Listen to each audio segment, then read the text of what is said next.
बिस्मिल्लाहिर्रहमानिर्रहीम। नाजरीन, पाकिस्तान किसान टीवी के साथ मैं हूं आपका मेज़बान मियां तसव्वुर इजाज़। सबसे पहले तो मैं माज़रत चाहूँगा कि पिछले कुछ देर से जो है ना हम कोई प्रोग्राम नया अपडेट नहीं कर रहे। उसके लिए माज़रत, क्योंकि कुछ बहुत ज़्यादा मसरूफियत बन गई थी, उस वजह से मैं जो है ना कोई प्रोग्राम नहीं बना सका और नहीं अपलोड नहीं कर सका। अब मकई के हवाले से तो आपको पता है कि इंशाल्लाह ताला जितनी भी वीडियोस आई हैं चैनल के ऊपर वो सारी मुस्तनद हैं और आप सब लोग उनके ऊपर प्रैक्टिकल्स भी करते रहते हैं, उनसे नताइज भी लेते हैं। और मैं रिक्वेस्ट करूंगा कि जो भी वीडियो, जो भी प्रोग्राम आपको अच्छा लगे उसको शेयर भी किया करें और पाकिस्तान किसान टीवी को सब्सक्राइब भी करवाया करें। तो अब आज जो हमारा प्रोग्राम है वो हमारा प्रोग्राम है मुंजी के ऊपर, हाइब्रिड मुंजी के ऊपर। मैं चूँकि ये एक असूल है पाकिस्तान किसान टीवी का कि जो भी क्रॉप, जिस क्रॉप के ऊपर आप प्रोग्रामिंग करना चाह रहे हैं, उस क्रॉप का जब तक आप प्रैक्टिकली खुद उसकी बेहतरीन पैदावार नहीं ले पाते उस वक्त तक हम जो है ना उसके ऊपर रिकॉर्डिंग्स नहीं करते।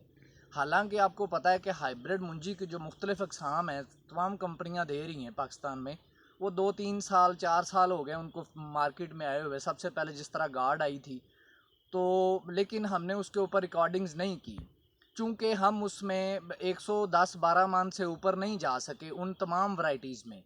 लेकिन इस वक्त हम इस पोजीशन में हैं कि हम 130-32 मन की एवरेज जो है ना वो आपके साथ शेयर कर सकते हैं, जो प्रैक्टिकली आपके सामने फील्ड होगी और इंशाल्लाह ताला ये जो बात हम कर रहे हैं वो 100% दुरुस्त होगी, दुरुस्त साबित होगी। अब इसका स्टेप वाइज जो है ना वो इंशाल्लाह ताला नेक्स्ट ईयर में जैसे ही जो है ना ये हाइब्रिड मुंजी दोबारा से काश्त होगी तो स्टेप वाइज एक एक चीज़ आपके साथ शेयर की जाएगी। लेकिन इस वक्त जो प्रोग्राम है ये एक जनरल प्रोग्राम है मुंजी के ऊपर कि चूँकि पिछले 2 साल से, पहले साल हमने 110 से 12 मन एवरेज जो है ना 1 एकड़ से ली थी। यहाँ पे हमारे पास 1 एकड़ का मतलब 9 कनाल कंसिडर किया जाता है। और लास्ट ईयर हमने 116 से 17 मन एवरेज ली थी। और इस साल इंशाल्लाह ताला मैं ये अल्लाह के घर में पूरी उम्मीद हूँ कि इंशाल्लाह ताला 130 मन क्रॉस करेगी। तो इस वक्त मैं ये समझता हूँ कि इसकी रिकॉर्डिंग करनी चाहिए और आपके साथ शेयर ये सारी चीज़ें करनी चाहिए कि ये किस तरीके से क्रॉप मैनेज की गई है। सबसे पहले तो हम बात करेंगे कि इसकी ये सारी चीज़ें मैं आपको स्टेप वाइज थोड़ी थोड़ी बताऊंगा। उसके बाद जब नेक्स्ट ईयर में ये प्रोग्रामिंग प्रॉपर रिकॉर्डिंग करेंगे हर स्टेप की, तो अलग-अलग से हर स्टेप पे, जिस तरह मकई पे प्रोग्राम हम रिकॉर्ड कर रहे हैं, इस तरह हर स्टेप पे अलग-अलग से प्रोग्राम रिकॉर्ड करेंगे। तो सबसे पहली जो बात है वो है सीड की। सीड कौन सा है? ये जो सीड है आपके सामने क्रॉप खड़ी है, बहुत अच्छी क्रॉप है और इंशाल्लाह ताला 130 मन फी एकड़ क्रॉस करेगी इंशाल्लाह ताला। अब ये सीड कौन सा है? सबसे पहली बात है, ये सीड है तहफ़्फ़ुज़ कंपनी का 413। ये 413 सीड है और 80 से 85 दिनों के अंदर ये पककर तैयार होता है। और सीड की बात होगी। उसके बाद अब पनीरी कैसे काश्त करनी है और पनीरी कितने दिनों में शिफ्ट होनी चाहिए। पनीरी अच्छे तरीके से, जैसे भी आप जड़ी बूटी फ्री और अच्छी ग्रोथ के साथ 22 से 25 दिनों में पनीरी तैयार करें और 22 से 25 दिनों बाद उसको ट्रांसप्लांट कर दें। अब ट्रांसप्लांट 22 से 25 दिन से ऊपर पनीरी नहीं जानी चाहिए। और ट्रांसप्लांट करते वक्त जो नंबर ऑफ़ प्लांट्स है, ज़मीन की तैयारी की अगर बात करें तो ज़मीन आपकी मुकम्मल लेज़र होनी चाहिए। अगर कोई हल्का फुल्का मसला है भी तो सिंपल जो बैक करा है उससे आप जो है ना वो कद्दू करने से पहले उसको कर सकते हैं हल्का फुल्का, ताकि पानी जितनी ज़मीन लेवल होगी उतनी ज़ाहिर अच्छी पैदावार होगी। तो उससे अगली बात आती है ट्रांसप्लांट की। ट्रांसप्लांट जो है ना करते वक्त आपने एक चीज़ ज़हन में रखनी है कि जो पौधे से पौधे का फासला है वो ज़्यादा से ज़्यादा 7 इंच होना चाहिए। यानी कि अगर एक पौधा आपका यहाँ पे आ रहा है, दूसरा पौधा यहाँ पे 7 इंच पे और तीसरा इस तरफ 7 इंच पे और चौथा इस तरफ 7 इंच पे, यानी कि एक सर्कल में हर पौधे से हर दूसरे पौधे का फासला 7 इंच होना चाहिए, जो परफेक्ट मैं ये समझता हूँ कि जिससे आप जो है ना मैक्सिमम पैदावार ले सकते हैं। ट्रांसप्लांटिंग के बारे में ये चीज़ है। उसके बाद आपने पानी जो है ना, उसके बाद अगली चीज़ आ जाती है पानी की। ये सारी चीज़ें मैं आपके साथ साथ साथ शेयर करता जाऊँगा स्टेप वाइज जो जो चीज़ें आती हैं। पानी के बारे में छोटी सी बात आपके साथ करना चाहूँगा कि कम से कम 30 से 35 दिन पानी जो है ना वो आपने 2 इंच से ज़्यादा खड़ा हरगिज़ नहीं करना। मुंजी की फील्ड के अंदर कोई भी मुंजी की किस्म हो, उसके अंदर 2 इंच से ज़्यादा पानी खड़ा नहीं करना, क्योंकि पानी ज़्यादा होगा तो शगुफ़े कम बनेंगे। अगर पानी कम होगा लेकिन खड़ा रहेगा तो शगुफ़े ज़्यादा बनेंगे। दूसरी तरफ इसी टाइम पे जब आपने ट्रांसप्लांट कर दिया है, पौधों की आपस में जो डिस्टेंस है वो भी डिस्कस कर लिया। अब दवाई, जो जड़ी बूटी कंट्रोल करने के लिए दवाई कौन सी आप इस्तेमाल करेंगे, उसमें जो मैंने दवाई इस्तेमाल की है वो सिंजेंटा की टिल्ट इस्तेमाल की है। टिल्ट बहुत अच्छी दवाई है। और ये तकरीबन अगर आप 4 से 5 दिन भी अगर आप वो फ्लड नहीं कर पाते किसी वजह से या छिड़काव नहीं कर पाते, तो ये जो है ना अपना रिजल्ट देती है। बल्कि कंपनी ये कहती है कि अगर 4-5 दिन हो भी जाएं तो जो जड़ी बूटी उगाव कर रही है ज़मीन के अंदर उसको भी ये जो है ना ख़त्म कर देगा। और ये 100% दुरुस्त बात है, क्योंकि जब आप काश्त कर रहे होते हैं तो जो प्रैक्टिकल जिम्मेदार है उनको पता है कि ये कभी कभार इस तरह के 1-2 दिन का 3 दिन का डिले हो जाता है। तो टिल्ट आपने जो है ना वो फ्लड करनी, अच्छी दवाई है और मुनासिब कीमत है, 1300-1350 रुपये उसकी कीमत है। उसके बाद पानी आपको बता दिया है कि 2 इंच से ज़्यादा नहीं खड़ा करना चाहिए 30 से 35 दिन। उससे अगला जो स्टेप है, आपने 4 से 5 दिन जस्ट वेट करना है। हाइब्रिड मुंजी कोई भी किस्म हो, 4 से 5 दिन बाद आपने उसको यूरिया 1 बोरी फी एकड़ और साथ 6 kg, अगर 33% जिंक है तो 6 kg, अगर 27% जिंक है तो 7 kg पर एकड़ के हिसाब से आपने फ्लड कर देनी है, यानी कि 5वें से 6ठे दिन। उसके बाद जो है ना वो यूरिया का प्रोग्राम क्या रखना है, हर 5वें 6ठे या 7वें दिन, मैक्सिमम आप 8 दिन जा सकते हैं, हर 7वें और 8वें दिन के अंदर आपने दोबारा से यूरिया फ्लड करनी है। ये चीज़ आप देख लें। और हाइब्रिड मुंजी की जो मोटी इकसाम है इनको कम अज़ कम 4 बोरी और ज़्यादा से ज़्यादा आप 6-7 बोरी भी यूरिया इसको इस्तेमाल कर सकते हैं फसल की पोजीशन के मुताबिक। अगर पानी की जिस जगह पे आपने काश्त की है हल्की फुल्की कमी है तो आपको फर्टिलाइज़र थोड़ा सा ज़्यादा इस्तेमाल करना पड़ेगा, 6-7 बोरी तक जाना पड़ेगा। अगर पानी इनफ है तो आपका 4 बोरी के साथ भी अच्छी पैदावार आप ले सकते हैं। उसके बाद दूसरी चीज़ आ जाती है डीएपी, हमारी जो फर्टिलाइज़र है फास्फोरसी खाद, और उसके साथ जो पोटाश की खाद है। डीएपी अगर बात करें तो मेरा ये कॉन्सेप्ट है, बल्कि ये मैं प्रैक्टिकली भी साबित कर सकता हूँ कि डीएपी आपने उस वक्त तक नहीं डालनी जब तक आपके पौधे जो प्लांट्स आपने ट्रांसप्लांट किए हैं वो अच्छी तरह स्टेबल ना हो जाएं। क्योंकि जो तजर्बे वाले ज़िम्मेदार उनको पता है कि ज़मीन के अंदर डीएपी छेबल बना देती है, जिस तरह गवारा भी छेबल बना देती है। और वो जो छेबल होता है अगर हवा चलनी शुरू हो जाए या आंधी वगैरह आ जाए तो वो पौधों के ऊपर से गुजर जाता है और बहुत सारे पौधे जो है ना उनका नुकसान हो जाता है। वो पानी के अंदर जो है ना पानी के अंदर नीचे डूब जाते हैं और जैसे वो डूबते हैं वो मरना शुरू हो जाते हैं।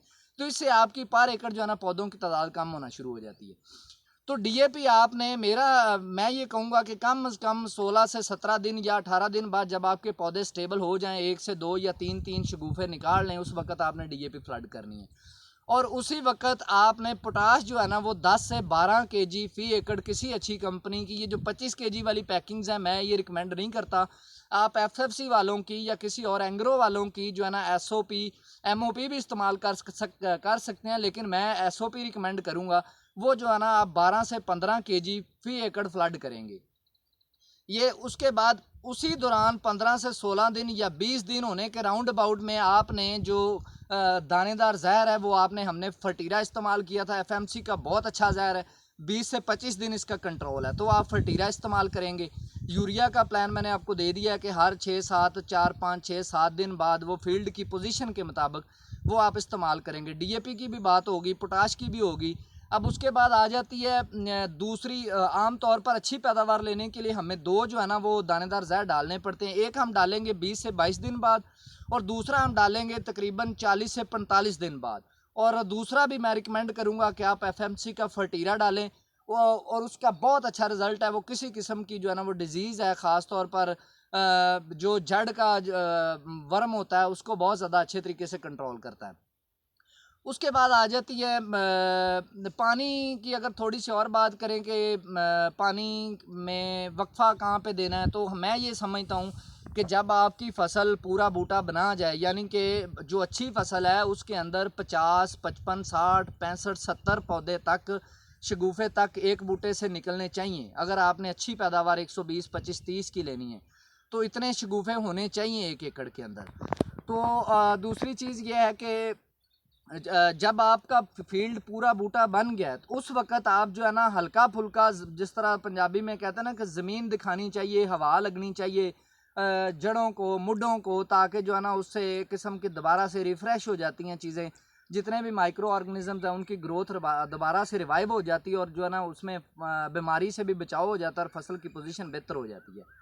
उसके बाद अगर हम आ जाएँ, फर्टिलाइज़र भी हमारी होगी, पानी की मैनेजमेंट में, लेकिन जब गोप पे आ जाए तो उस वक्त आपने पानी बिल्कुल नहीं, इसका जो है ना वो इसमें बचत नहीं करनी, पानी बिल्कुल खड़ा रहना चाहिए। जब निसारा शुरू हो जाए और जब गोब पे आ जाए तो उस वक्त भी जब 2-4 दिन या 8 दिन बाद जो है ना वो नसारा शुरू हो रहा है फसल का, तो उस वक्त भी आपने पोटाश जो है ना वो लाजमी इस्तेमाल करनी है।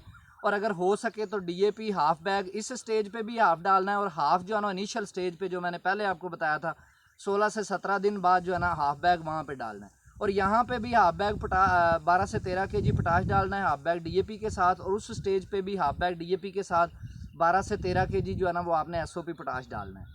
अब आखिरी चीज़ जो है ना पेस्टिसाइड्स के हवाले से है, जो फंजीसाइड्स हैं या मुख्तलिफ बैक्टीरियासाइड्स हैं जो हम निसारे के बाद और निसारे होते टाइम पे जो है ना स्प्रे हम करते हैं, उनके बारे में अगर बात करें तो बेहतरीन और ज़बरदस्त किस्म की जो है ना जो स्प्रे है वो बायर कंपनी की है रीजेंट जो है ना वो पत्ता लपेट का, ये कह लें कि ऐसा तोड़ है कि आपको ये कह लें जादू की पुड़िया है।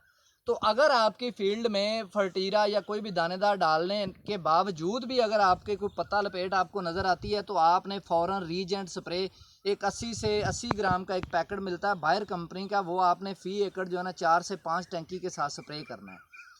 और उसके बाद जब निसारे पे आ जाए तो निसारे के ऊपर फंजीसाइड कोई भी अच्छा बहुत अच्छा फंजीसाइड है एक बायर का नटीवो के नाम से, वो फंजीसाइड एक वो भी 100 ग्राम का, और उसके साथ एक आपने रीजेंट 80 ग्राम का, वो दोनों चीज़ें मिक्स करके जब निसारे पे हो या निसारा 2-4 दिन बाद होने वाला है स्टार्ट होने वाला, तो उस टाइम पे आपने स्प्रे करना है।